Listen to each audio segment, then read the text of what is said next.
ஆண்டவர் நம்முடைய கொம்பை உயர்த்துகிற தேவனாய் இருக்கிறார். ஆமென். சங்கீதம் 75:10 யாராவது வாசிங்கள். துன்மார்க்கருடைய கொம்புகளை எல்லாம் வெட்டி போடுவேன், துன்மார்க்கருடைய கொம்புகளை எல்லாம் வெட்டி போடுவேன், நீதிமான்களுடைய கொம்புகளோ உயர்த்தப்படும், நீதிமான்களுடைய கொம்புகளோ உயர்த்தப்படும். ஆண்டவர் அவருடைய பிள்ளையாகிய நம்முடைய கொம்பை உயர்த்துகிற தேவனாய் இருக்கிறார். ஆண்டவர் அவருடைய பிள்ளைகளாய் இருக்கிற நம்முடைய கொம்பை அவர் உயர்த்துகிறார். நீதிமானுடைய கொம்புகளோ உயர்த்தப்படும். நீதிமானுடைய கொம்புகளாகிய நம்முடைய கொம்புகளை, நம்முடைய அதிகாரத்தை, நம்முடைய நன்மைகளை தேவன் உயர்த்துகிற தேவனாய் அவர் இருக்கிறார். ஹல்லேலூயா. சங்கீதம் 144:2 வாசிக்கும் பொழுது இந்த தேவனால் தன்னுடைய கொம்பு உயர்த்தப்பட்ட தாவீது பாடுகிற ஒரு சங்கீதம். அதனுடைய கடைசி காரியத்தில் இது சொல்லப்படுது நினைக்கிறேன். இல்ல, தாவீது பாடுகிறான். தாவீதின் சங்கீதம் என்று நாம் அங்கே பார்க்கிறோம். தாவீது எப்படி அவன் உயர்த்தப்பட்டான்? ஆடுகளுக்கு பின்னே இருந்த அவனை அப்பாவும் மறந்துட்டாங்க, குடும்பமும் மறந்துருச்சு, யாருக்கும் ஞாபகம் இல்லை. ஆனா தேவன் உயர்த்தினார். ஹல்லேலூயா. தேவன் உயர்த்தினார். அப்ப நம்முடைய வாழ்க்கையில அந்த தேவன் உயர்த்துகிற தேவனாய் இருக்கிறார். தாவீதை தேவன் எந்த நிலைமையிலிருந்து தேவன் உயர்த்தினார்? ஒரு சாதாரணமான நிலைமையிலிருந்து தேவன் உயர்த்தினார். அசாதாரணமான நிலைமைக்கு தேவன் அவனை கொண்டு வந்தார். ஆச்சரியமாய் தேவன் நடத்தினார். ராஜாக்கள் மூலமாய் ஆளுகை செய்வது யூசுவலா ராஜாவுக்கு பின்னாடி ராஜாவுடைய மகன் அடுத்த ராஜாவா வருவான். ஆனா அந்த நிலைமையில சவுலை தேவன் தள்ளி ஆண்டவர் தாவீதை அரண்மனையில சிங்காசனத்துல உட்கார வைத்தார். அப்போ அப்படிப்பட்ட தாவீது தான் அந்த வசனத்துல இப்படியா சொல்றான். 144:2 அவர் என் தயாபரரும், அளவில்லாமல் என்னை ஆஸ்வதிக்கிறவர், என்னால் அளக்க முடியாத அளவு என்னை ஆஸ்வதிக்கிறவர். ஹல்லேலூயா. அவருக்கு அளவு உண்டு, ஆனா என்னால் என்ன பண்ண முடியல, அவர் கொடுக்கறத அளக்க முடியல. தயாபரரும், என் கோட்டையும், என் உயர்ந்த அடைக்கலமும், என்னை விடுவிக்கிறவரும், என் கேடகமும், நான் நம்பினவரும், என் ஜனங்களை எனக்கு கீழ்ப்படுத்துவருமாய் இருக்கிறார். ஹல்லேலூயா. எவ்வளவு பெரிய ஒரு ஆசீர்வாதங்க. அதுக்கு பின்னாடி 3வது வசனத்துல சொல்றான், கர்த்தாவே மனுஷனை நீர் கவனிக்கிறதற்கும் மனுபுத்திரனே நீர் எண்ணுகிறதற்கும் அவன் he is nothing, நான் ஒண்ணுமே இல்லை. ஆனா என்ன நீர் கவனித்து என்னை நீர் ஆஸ்வதிக்க வேண்டும் என்று எண்ணம் கொண்டு எனக்காக இந்த காரியங்களை செய்கிறீரே, நீர் எவ்வளவு மகா பயங்கரமான தேவன். ஹல்லேலூயா. ஹல்லேலூயா. நம்ம வீடுகள்ல எத்தனை விதமான உயிரினங்கள் உண்டு, இருக்கா இல்லையா? எறும்பு, கொசு, கற்பாம்பூச்சி, பல்லி, எலி. ஓகே, ஆனா இவை எல்லாவற்றை விட இவை எல்லாத்தையும் நீங்க பாத்தீங்கன்னா நம்மளோட கம்பேர் பண்ணீங்கன்னா, ஓகே, 1 அறிவு, 2 அறிவு, 3 அறிவு, 4 அறிவு, 5 அறிவு, நாம என்ன 6 அறிவு. 1 அறிவு தான் நமக்கும் அவங்களுக்கும் கம்மி, அப்படிதானே? ஆனா அதை பத்தி கூட நம்ம யோசிக்கிறது இல்ல. நமக்கும் தேவனுக்கும் எவ்வளவு கம்மி, நமக்கும் தேவனுக்கும் எவ்வளவு கம்மி, எவ்வளவு வித்தியாசம். we are nothing, we are nothing. நாம் ஒண்ணுமே இல்லை. முழு உலகமும் ஒண்ணும் இல்லை, முழு அண்ட சராசரங்களும் ஒன்றும் இல்லை. அவர் ஒரு வார்த்தை சொன்னார், எல்லாம் உண்டாயிற்று. It is just like that. ஆனா நான் ஜெபிக்கும் போது, நீங்க ஜெபிக்கும் போது அவர் நம்மை கவனிக்கிறார். ஹல்லேலூயா. அப்பா எனக்கு இது தேவைன்னு சொல்லும்போது அவர் கவனிக்கிறார், அவர் இறங்குகிறார். அதான் இவன் சங்கீதக்காரன் சொல்றான், கர்த்தாவே மனுஷனை கவனிக்கிறதுக்கும் மனுபுத்திரனை நீர் எண்ணுவதற்கும் அவன் ஏமாத்துறோம். He was nobody, but you take time. நீ காலத்தை எடுத்துக் கொள்கிறீர் அவனை கவனிக்க, அவனை என்ன. நாம நினைக்கிறோம் நாம ஆண்டவருக்கு ஒரு 10 நிமிஷம் கொடுக்கிறது ஒரு பெரிய வேலை. அமெரிக்காவுக்கு போகணும்னா அதுக்கு விசா எடுப்பதற்கு இங்க இருந்து சென்னைக்கு போய் சென்னையில காலையில 2 மணில இருந்து அந்த வாசல்ல நின்று அங்கேயே தங்கி வாசல்ல நின்று வாட்டர் பாட்டில் அங்க போறது. அமெரிக்காவுக்கு இவன் டாக்டரேட் முடிச்சிருப்பான், டாக்டரேட் எத்தனை பர்சன்டேஜ்? 90% முடிச்சிருப்பான். ஆனா இன்னொரு தேசத்துக்குள்ள போறதுக்கு விசாவுக்காக காலையில இருந்து பிச்சைக்காரனோட மோசமாக உட்காந்துட்டு இருப்பான். நீங்க போய் பாத்தீங்கன்னா தெரியும், அந்த ஜெமினி பிரிட்ஜுக்கு கீழே லைனா நின்றுட்டு இருப்பானுங்க பாவம். அந்த வெயில்ல கொடைய வச்சுட்டு பேக வச்சுட்டு அப்படியே நின்றுட்டு இருப்பாங்க. ஏன்? அமெரிக்கானா அவ்வளவு. நாம ஒரு தேசத்துக்கு போறதுக்கு ஓகே, ஆனா அமெரிக்காக்காரன் இந்தியாவுக்கு வரணும்னா என்ன பண்ணும்? அங்க போய் எம்பசில நிக்கணும்னு நினைக்கிறீங்களா? டிக்கெட் ஆகாம நான் வந்துட்டே இருப்போம். அமெரிக்கர்களுக்கு இந்தியா அமெரிக்கன் பாஸ்போர்ட்டுக்கு இந்தியா வந்து open ground. They can come in just like that. Visa free. Visa வாங்குறது இது பண்ணா மொத்தம் இந்த இதெல்லாம் ரொம்ப எல்லாம் கிடையாது. சிங்கப்பூர் பாஸ்போர்ட் இருந்தா 124 கண்ட்ரிக்கு நீங்க விசா இல்லாம என்ன பண்ணலாம், டிராவல் பண்ணலாம். சோ ஒரு கிரேட் இருக்கு. நான் எதுக்கு அதை சொல்ல வரேன், நாம ஆண்டவரே நினைச்சிட்டு இருக்கிறது வேற, ஆண்டவர் நம்மளை நினைக்கிறது வேற. ஆண்டவர் நம்மளை கரிசனையா இருக்கிறது வேற. அதுதான் தாவீது புரிந்து கொண்டு சொல்றான், ஆண்டவரே தயாபரர், ஏன் நீர் என் மேல் நோக்கமாய் இருக்கிறீர், நீர் என்னை குறித்து ஒரு திட்டம் வைத்திருக்கிறீர், எனக்கான ஒரு பாதையை நீர் டிசைன் பண்ணி வைத்திருக்கிறீர். நான் ஏமாத்திரம் ஆண்டவரே, நான் ஏமாத்திரம். இந்த இடத்துல மட்டும் அவன் சொல்ல 18:2 சொல்லும்போது, சங்கீதம் 18:2 சொல்லும் போதோ ஆண்டவரே நீர் என் கோட்டை என் துருகம், 91 சங்கீதம் 91:2 சொல்லும் போதோ அங்கேயும் பல நாமங்களை சொல்லி ஆண்டவரை துதிக்கிறான். 2 சாமுவேல் 22:2-3 சொல்லும் போதோ அங்கேயும் நாம பாக்குறோம், நீர் என் கோட்டை, நீர் என் அடைக்கலம், நீர் என் கேடகம். அப்போ நம்முடைய வாழ்க்கை நம்ம புரிந்து கொள்ளணும், தேவனை துதிப்பது என்பது அது தேவன் நமக்கு தருகிற ஒரு பெரிய ஒரு ஆசீர்வாதம். ஹல்லேலூயா. தேவனை துதிக்க வைப்பது என்பது ஆண்டவர் நமக்கு தருகிற இன்னொரு ஆசீர்வாதம். நம்முடைய பிள்ளைகளை தேவனை துதிக்க வைக்கிறோம், நம்முடைய குடும்ப ஜெபத்துல தேவனை துதிக்க வைக்கிறோம், தேவனை மகிமைப்படுத்துகிறோம். நம்முடைய நண்பர்கள், நம்முடைய உறவுகள் தேவனை துதிக்க வைக்கிறோம், தேவனை மகிமைப்படுத்துறோம். அங்க தேவன் துதிக்கப்படுவாராக, நம்முடைய ஆண்டவர் துதிக்கப்படுவாராக, நம்முடைய ராஜாதி ராஜா துதிக்கப்படுவாராக. அவர் தயாபரராய் இருக்கிறார். ஹல்லேலூயா, ஹல்லேலூயா. அவர் நீதிமானுடைய கொம்பை உயர்த்துகிற தேவனாய் இருக்கிறார். அவர் நீதிமானுடைய கொம்பை உயர்த்துகிற தேவனாய் இருக்கிறார். 59ஆம் சங்கீதம் 9வது வசனத்தை வாசிங்க. சங்கீதம் 59:9.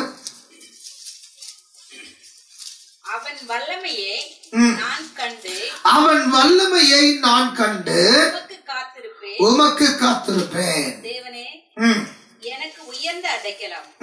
பாருங்க, இது எதுல வருதுன்னா 59ஆம் சங்கீதத்துல பாத்தீங்கன்னா, சவுல் தாவீதை கொல்வதற்காக ஏவலாட்களை அனுப்பின போது அல்தஷ்கேத் என்னும் வாத்தியத்தில் வாசிக்க அவன் பாடி ராக தலைவனுக்கு ஒப்புவித்த மிக்தாம் என்னும் சங்கீதம். சவுல் இவனை கொல்ல வரும்போது முதல் வசனத்தை பாருங்க, என் தேவனை என் சத்துருக்களுக்கு என்னை தப்புவியும், என் மேல் எழும்புகிறவர்களுக்கு என்னை விலக்கி உயர்ந்த அடைக்கலத்திலே வையும், அக்கிரமக்காரருக்கு என்னை தப்புவித்து இரத்த பிரியரான மனுஷருக்கு என்னை விலக்கி ரட்சியும். சோ இந்த சங்கீதத்தை அவன் பாடும்போது யாரை குறித்து சொல்றான்? அவன் என்று வருகிற வார்த்தை 9வது வசனத்துல அவன் வல்லமையை நான் கண்டு யாரை குறித்து சொல்றான்? எதிரியை குறித்து, சவுலை குறித்து. நான் யார்? இந்த சவுளுடைய அரண்மனையில் ஒரு சாதாரண ஒரு மனிதனா இருக்கிறேன். ஆனா எனக்கு எதிராக வந்திருக்கிற யார் தெரியுமா? இந்த தேசத்தின் ராஜா, எல்லா அதிகாரமும் உடையவன், எல்லா படைபலம் உடையவன், எல்லா விதமான பணமும் திறமையும் உடையவன், எல்லா விதத்திலும் அவன் சிறந்தவன். அவன் எனக்கு எதிராக வருகிறான். அவனை குறித்து அவன் சொல்லும்போது சொல்றான், நான் என்ன பண்ணுவேன்? அவன் வல்லமையை நான் கண்டு. நீங்க இருக்கிற சூழ்நிலை, உங்களுடைய சூழ்நிலை ரொம்ப மோசமா இருக்கலாம். அந்த சூழ்நிலையுடைய தாக்கத்தை நீங்கள் நானும் அளக்கணும்.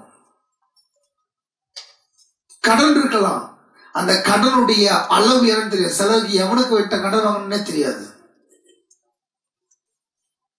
கடன் வாங்குற வரைக்கும் ஏன் பாடு பாஸ்டர், கடன் வாங்கிட்டேன்னா கொடுத்தவன் பாடு அப்படி நினைக்கிற நிறைய பேர் இருக்கிறாங்க. இல்ல, அப்ப அந்த அளவு இவன் சொல்றான், அவன் வல்லமையை நான் கண்டு, என் எதிரியின் வல்லமையை, அவனுடைய பராக்கிரமத்தை, அவனுடைய அதிகாரத்தை, அவனுடைய வல்லமையை, அவன் என்னை விழுங்க வருகிற அந்த கர்ஜிப்பின் சத்தத்தை, அவனுடைய திறமையை நான் கண்டு. ஏன் அவனை பார்க்கணும்? நம்ம சரீரத்துல ஒரு உடம்பு சரியில்லாம ஆகுது, அதனுடைய ஆழத்தை நான் கண்டு, அது ஏன் வருது நான் காணணும். நம்ம சரீரத்துல ஒரு பலவீனம் வரும்போது ஏன் வந்தது? ஒரு தலைவலி வருது, 2 நாள் வருது, 3 நாள் வருது, ஏன் வந்தது? I have to check it out. என்னுடைய பிள்ளை படிக்கிறதுல இறங்கிட்டு வருது, ஏன் வருது? என் குடும்பத்துல இந்த சூழ்நிலை ஒரு விதமான ஒரு கலக்கம் வந்து கொண்டிருக்குது, ஏன் வருது? எதிரியை காண தேவனம் கண்களை திறப்பாராங்க. ஹல்லேலூயா. நம்முடைய எதிரியை காண. இந்த பூனை பால் குடிக்கும் போது கண்ணை முடிக்குமா? திருட்டுத்தனமா பால் குடிக்கும் போது ஏன்? அதை நினைச்சுக்கோ, யாரும் என்ன பார்க்கல, அதோட இருக்க கூடாது. இவன் சொல்றான், எதிரியை பார்க்கும்போது இவனை எதிர்க்கிறவங்க இது ஒரு காரணம் இல்லாம இவனை எதிர்க்கிறாங்க. அப்ப இவன் சொல்றான், அவனுடைய வல்லமையை நான் கண்ட. I know his strength. அவனுடைய பலம் எனக்கு தெரியும், அவனுடைய பிளஸ் பாயிண்ட்ஸ் எனக்கு தெரியும், அவனுடைய அதிகார வரம்பு எனக்கு தெரியும். என் எதிரியை நான் கண்டு. ஒரு ராஜா யுத்தத்துக்கு புறப்படும் போது அவன் முன்பாக என்ன பண்ணுவான்? உட்கார்ந்து எதிரில் வருகிற சண்டைக்காரனுடைய பலத்தை, திறமையை இவன் நிதானிக்க வேண்டும். இருக்கா இல்லையா? அப்போதான் நம்ம ஜெயிக்க முடியும். ஓம் பலத்தை வச்சு சண்டை போடுறதில்ல, எதிரியுடைய பலம் என்ன என்று தெரிய வேண்டும். ஏன்னா என் பலம் என்னன்னு எனக்கு ஏற்கனவே தெரியும். என் பலத்தை விட எப்பொழுதும் எதிரியுடைய பலம் கம்மியா இருக்கணும்ன்ற அவசியம் இல்லை. அப்போ முதலாவது நான் அறிந்து கொள்ள வேண்டியது, என் எதிரியின் பலம் என்ன. அது வியாதியா இருக்கலாம், கடனா இருக்கலாம், குடும்ப சூழ்நிலையா இருக்கலாம், சொந்தக்காரங்களா இருக்கலாம், படிப்பா இருக்கலாம், மற்ற காரியங்களா இருக்கலாம். What is the strength? அவன் என்ன இப்படி என்னை அழிக்க முயற்சி பண்றானே, அவனுடைய வல்லமையை நான் கண்டு. உனக்கு முன்னாடி செங்கடல் இருக்கலாம், உனக்கு முன்னாடி யோர்தான் நதி இருக்கலாம். அதை பார்க்கும்போது உன்னால் அதை தாண்டவே முடியாது. எசேக்கியா ராஜாவுக்கு முன்னாடி அசீரிய ராஜாவுடைய படை நைந்து இருக்கலாம். அதை பார்க்கும்போது என்னால் ஒன்றும் செய்ய முடியாது ஆண்டவரே, என்னால் ஒன்றும் செய்ய முடியாது. நாகமான் ராஜாவுக்கு முன்னாடி வந்து என் குஷ்டத்தை போக்கும்னு சொல்லும்போது ராஜா என்ன சொல்றான்? நான் அவனோட குஷ்டத்தை போக்குவதற்கு நான் தேவனா? என்னால முடியாது, என்னால முடியாது. சூழ்நிலை எதுவாக இருக்கலாம். நீ உன்னுடைய சூழ்நிலைய கண்ணை திறந்து பார். Open your eyes and see, accept it. அதை ஏற்றுக்கொள், அதை ஏற்றுக்கொள்.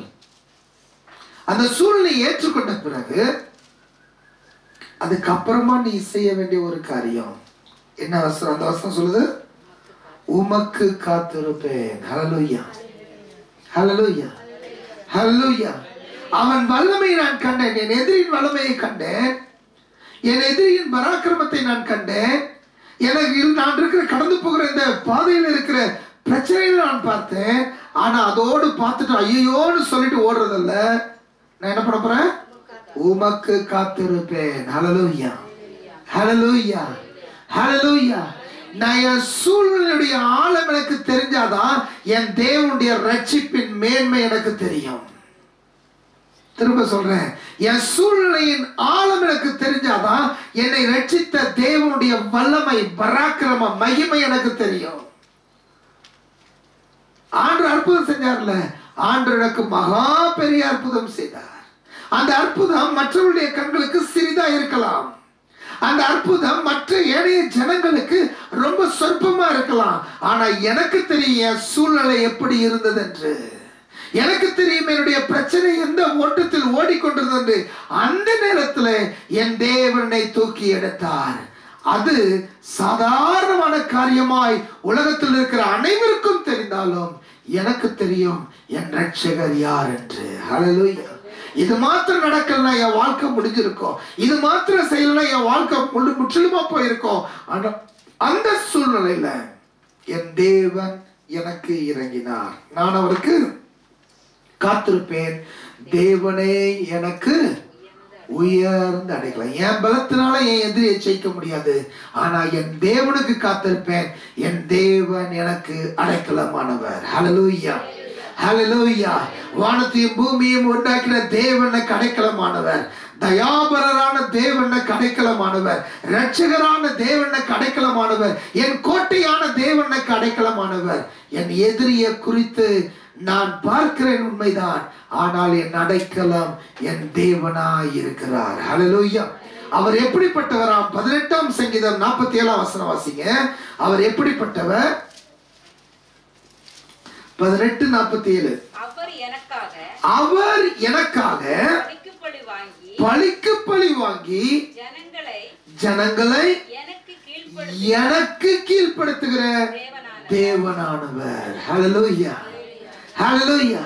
அவர் எனக்காக பழிக்கு பழி வாங்குகிறவர். எத்தனை பேருக்கு தெரியும் உங்களுக்காக பழிக்கு பழி வாங்குற ஒருத்தர் இருக்கிறார்?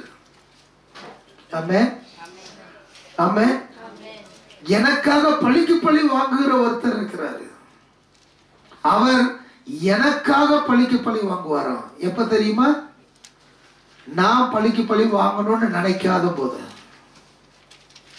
ஹலோ, இருக்கீங்களா? அவன் எனக்கு இதை செஞ்சுட்டான், நான் என்ன செய்யறேன் பாரு அப்படின்னு நினைச்சா நீயே பார்த்து வைப்பான்னு அவர் போயிடுவாரு. அவர் அமைதியா இருந்துருவாரு. ஆனா என் தேவனுக்காக நான் அமைதியா இருக்கும்போது என் தேவன் எனக்காக பழி வாங்குவார். ஹல்லேலூயா, ஹல்லேலூயா.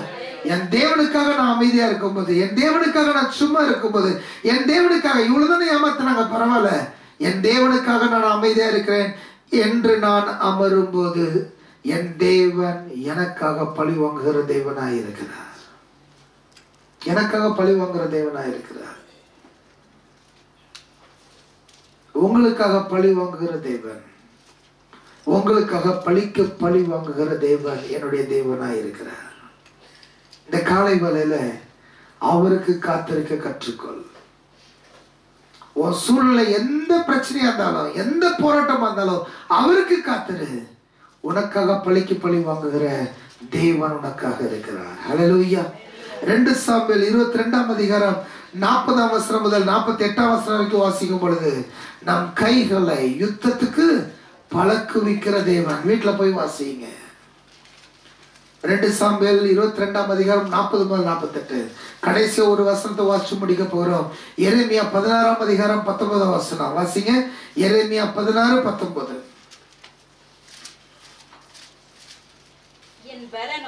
என் பலனும் என் கோட்டையும் நெருக்கப்படுகிற நாளில் என் அடைக்கலமும் ஆகிய கர்த்தாவே, புறஜாதிகள் பூமியின் கடையாந்திரங்களில் இருந்து உம்மிடத்தில் வந்து மெய்யாகவே எங்கள் பிதாக்கள் எங்கள் முன்னோர்கள் பிரயோஜனம் இல்லாத பொய்யையும் மாயையும் கைப்பற்றினார்கள் என்பார்கள். ஹல்லேலூயா, ஹல்லேலூயா. ஆண்டு உனக்காக பழி வாங்கும் போது, ஆண்டு உனக்கு தயாபரராய் இருக்கும் போது, ஆண்டவர் உன்னுடைய கொம்பை உயர்த்தும் போது என்ன நடக்கும்? எரேமியா 16:19 எல்லாரும் சேர்ந்து வாசிப்போமா? அதுல பாருங்க என்ன அழகா இருக்கு. சொல்றாரு பாருங்க, என் பலனும் என் கோட்டையும் நெருக்கப்படுகிற நாளில் என் அடைக்கலமும் ஆகிய கர்த்தாவே, புற ஜாதிகள் பூமியின் கடையாந்திரங்களிலிருந்து உம்மிடத்தில் வந்து மெய்யாகவே எங்கள் பிதாக்கள் பிரயோஜனம் இல்லாத பொய்யையும் மாயையும் கைப்பற்றினார்கள் என்பார்கள். ஹல்லேலூயா, ஹல்லேலூயா. ஆண்டவர் உன் கொம்பை உயர்த்தும் போது, தேவன் உன் தலையை உயர்த்தும் போது, தேவன் உனக்காக பழிக்கு பழி வாங்கும் போது, அவர் செய்கிற அந்த காரியத்துல உன் சத்துருக்கள் அழிவார்கள். ஆனா இதெல்லாம் பார்த்துட்டு இருக்கிற உலகத்தின் கடையாந்தரங்கள் இருக்கிற ஜாதிகள் இருக்குதே, அது வந்து உன்னை பற்றி கொண்டு, ஆமே, உம்மிடத்தில் வந்து, என்கிட்ட இல்ல, என்ன ஆஸ்வதிக்கிற தேவன் கிட்ட வந்து அவங்க சொல்லுவாங்களா, எங்களுடைய அப்பா அம்மா எங்களுடைய பிதாக்கள் பொய்யை பின்பற்றினார்கள், ஆனா நீரே மெய்யான தேவன் என்று அவரை பின்பற்றுவார்கள். ஹல்லேலூயா, ஹல்லேலூயா. எப்ப தெரியுமா? எப்ப தெரியுமா? ஆண்டு நமக்கு கோட்டையா பலனா இருந்து நம்மை பாதுகாக்கிறார் என்று புற ஜாதியார் காணும் போது, நார்மல் சிச்சுவேஷன்ல இவங்க அழிஞ்சிருவாங்கன்னு ஜனங்க நினைக்கும் போது, ஆனா அதன் மத்தியில தேவன் உயர்த்தும் போது அவங்க பாக்குறாங்க, இட் இஸ் இம்பாசிபிள். மனுஷனா பார்க்கும்போது இது முடியாது, ஆனா இவங்க வாழ்க்கையில ஏதோ ஒண்ணு இருக்குன்னு தேடும் போது அவங்க நம்ம வாழ்க்கையில் இருக்கிற தேவனை பாக்குறாங்க. தேவனை பார்க்கும்போது அவங்க தேவன்கிட்ட வந்து சொல்றாங்க, உண்மையான மெய்யான தேவன் நீர்தான் என்று அவரிடத்தில் வந்து சரணடைவார்கள். ஹல்லேலூயா. அதுக்கு நீங்களும் நானும் விளக்கு தண்டின் மீது வைக்கப்பட்ட விளக்காய், மலையின் மீது வைக்கப்பட்ட பட்டணமாய் நாம் இருக்கிறோம். எப்படி? தேவன் நமக்கு தயாபரராய், தேவன் நம்முடைய கொம்பை உயர்த்துகிறவராய் இருக்கும் போது, இந்த காலை வெள்ளதேவனுடைய பிள்ளையே, அவர் உன் கொம்பை உயர்த்துவேன் என்று வாக்கு பண்ணுகிறார். அவர் நமக்கு தயாபரராய், கோட்டையாய், துணையாய் இருக்கிற தேவனாய் இருக்கிறார். அவர் நமக்காக பழிக்கு பழி வாங்குகிற தேவனாய் இருக்கிறார். அவர் நம் கைகளை யுத்தத்துக்கு ஆயத்தப்படுத்துகிற தேவனாய் இருக்கிறார். சோ இந்த தேவன் நம்முடைய வாழ்க்கையில பிடித்து கொண்டு முன்னேறும் போது, அவரையே நோக்கி பார்க்கும் பொழுது, அவருடைய முகத்தை நோக்கி பார்க்கும் பொழுது, அவருடைய சமூகத்தை நோக்கி பார்க்கும் பொழுது, ஆண்டவர் எனக்காக யுத்தம் பண்ணுவார். அதனுடைய விளைவு தூர தேசத்தில் இருக்கிற ஜாதிகள் தேவனிடத்தில் தன்னுடைய விசுவாசத்தை வைப்பார்கள். ஹல்லேலூயா. இந்த காலை வேளையில தேவ பிள்ளையே, இந்த செப்டம்பர் மாதத்துல என் தலையை உயர்த்துவேன் என்று சொன்ன ஆண்டவர், அவர் ஜீவனுள்ள தேவனாய் இருக்கிறார். உன்னோட இருக்கிறவங்க உன்னை ஏமாத்தலாம், உன்னுடைய சூழ்நிலைகள் உன்னை ஏமாத்தலாம், உன்னை சுற்றி இருக்கிறவர்கள் உன்னை ஏமாத்தலாம். ஆனா என் தேவன், அவர் கவனித்து பார்த்து கொண்டிருக்கிற தேவனாய் இருக்கிறார். கண்களை முழுவதும் தலையை தாழ்த்துவோம். அவர் உன் கொம்பை உயர்த்துகிற தேவனாய் இருக்கிறார். அவருக்கு காத்திரு. சத்ருவின் வல்லமையை பாரு, அவனுடைய திட்டங்களை பாரு, அவன் கர்ச்சிக்கிற கர்ச்சிப்பின் சத்தத்தை கேளு. அவரை நோக்கி பார்த்திரு. என் தேவனை நோக்கி அமர்ந்திரு. என் தேவனுக்காக காத்திரு. அவர் நமக்காக பழிக்கு பழி வாங்குகிற தேவன் என்பதை மறந்து போகாதே. சத்ருவானவன் கர்ச்சிக்கும் போது, அவமானப்படுத்தும் போது, சூழ்நிலைகள் நமக்கு எதிராய் திருப்பி விடும் பொழுது, பயக்காமலே நம்முடைய தாழ்வை இவர்கள் காண வேண்டும் என்று சொல்லி சிந்தனையிலே அசுத்த எண்ணம் கொள்ளும் போதும், என் தேவ பிள்ளைய நீ காத்திரு. தேவனுக்காக ஆண்டவர் உனக்காக செயல்படுவார். God will work for you. ஆண்டவர் உனக்காக செயல்படுவார். நீ அசாதாரணமான தேவனை உன் பட்சத்தில் வைத்திருக்கிறாய். உன்னை நினைக்கிற, உனக்காக திட்டமிடுகிற, உனக்காக வழியை ஆயத்தப்படுத்துகிற தேவனை உனக்கு முன்பாக வைத்திருக்கிறாய். இந்த உலகத்தின் தேவன் அல்ல. அவர் உன்னை குறித்து யோசிக்கிற, உனக்காக திட்டமிடுகிற, உனக்காக பாதைகளை ஆயத்தப்படுத்துகிற தேவனாய் அவர் இருக்கிறார். மறந்து போகாத தேவ பிள்ளையே, மறந்து போகாத, மறந்து போகாத. You are so good. அவர் பார்த்துக் கொள்வார். ஜனங்க மாறுவாங்க, அவங்க எண்ணங்க மாறும், அவங்க சிந்தனைகள் மாறும், அவங்க எதிர்பார்ப்புகள் மாறும், அவங்களுடைய டிமாண்ட்ஸ் மாறும், அவங்களுடைய யோசனைகள் மாறும். குடும்பத்துக்காரங்க எதிர்ப்பாங்க, காரியங்கள் வேற வேற விதமா போகும். எதை பத்தியும் கவலைப்படாத, கர்த்தருக்கு காத்திரு. அவர் உனக்காக யுத்தம் பண்ணுகிற தேவன். அவர் உனக்காக செய்வார். அவர் உனக்கான காரியங்களை கொண்டு வருவார். அவர் உனக்காக காரியங்களை மேன்மையாய் நடத்துவார். அவருக்கு காத்திரு. அவர் நோக்கி பாரு. அப்பா, எனக்கு வேற உதவி இல்லப்பா, நீங்க தான் உதவி செய்யணும். ஆண்டவர் ஜனங்களை கொண்டு வருவார். ஆண்டவர் ஆட்களை கொண்டு வருவார். ஆண்டவர் சூழ்நிலைகளை மாற்றுவார். ஆண்டவர் சந்தர்ப்பங்களை மாற்றுவார். ஆண்டவர் ஒவ்வொரு காரியத்தையும் நேர்த்தியாய் நடத்துவார். ஏன் தெரியுமா? அவர் சர்வ வல்லமையுள்ள தேவன். அவர் தயாபரர். அவர் தயாபரர். உன் கொம்பை உயர்த்து என்று வாக்கு பண்ணினவர் அதை நிச்சயமாய் செய்வார். யாரும் தடுக்க முடியாது, எவரும் தடுக்க முடியாது, எந்த நபரும் உன்னை தடுக்க முடியாது. ஏன்னா உனக்கு உதவி செய்ய தயாபரர் உன் பக்கத்துல இருக்கிறாரு. இந்த காலை வேளை தேவ பிள்ளைய மனதின் ஆழத்துல எடுத்துக்கோ. நான் உண்மை நோக்கி இருப்பேன்ப்பா. எனக்கு வலது புறத்திலிருந்து, இடது புறத்திலிருந்து, மேற்கிலிருந்து, கிழக்கிலிருந்து எனக்கு உதவி வராது. என் கண்மலையாகிய உதவி வரும் கண்மலை நீரே, என் அடைக்கலம் நீரே, என் ரட்சகன் நீரே. குதிரை யுத்த நாளுக்கு ஆயத்தமாக்கப்படும், ஆனால் ஜெயமோ உம்மிடத்திலிருந்து வரும். டாடி, நாங்க உம்மை நோக்கி காத்திருக்க கிருபை தாங்க. உம்மை நோக்கி ஆயத்தமாக கிருபை தாங்க. உமக்காக நிற்க கிருபை தாங்க. ஐயோ, பதற்றம் வருது, என்ன செய்வது? பதற வேண்டிய அவசியம் இல்லை. என் தேவன் என்னோடு கூட இருக்கிறார். துக்கிக்க வேண்டிய அவசியம் அல்ல. தேவன் என்னோடு கூட இருக்கிறார். அவர் பார்த்து கொள்வார்.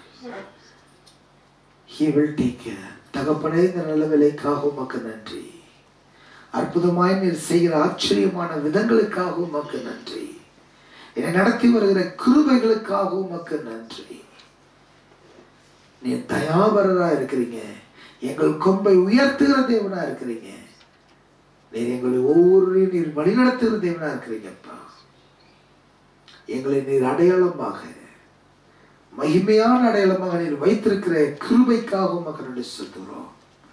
ஆச்சரியமா நடத்துங்க, அதிசயமா நடத்துங்க. ஒவ்வொரு நாளும் உங்களுடைய மகிமையின் கிரியைகளை நோக்கி பார்க்க எங்களுக்கு கிருபை தாங்க. அதிசயமான தேவன் எங்கள் வாழ்க்கையில் அற்புதம் செய்யுங்க. எங்களை தாழ்த்துகிறோம் டாடி. நீங்க பெருக, நாங்கள் சிறுக எங்களை ஒப்புக் கொடுக்கிறோம். ஆசீர்வதிங்க. இயேசுவின் நாமத்தில் கேட்கிறோம் ஜீவனுள்ள பிதாவே. ஆமென். ஹல்லேலூயா.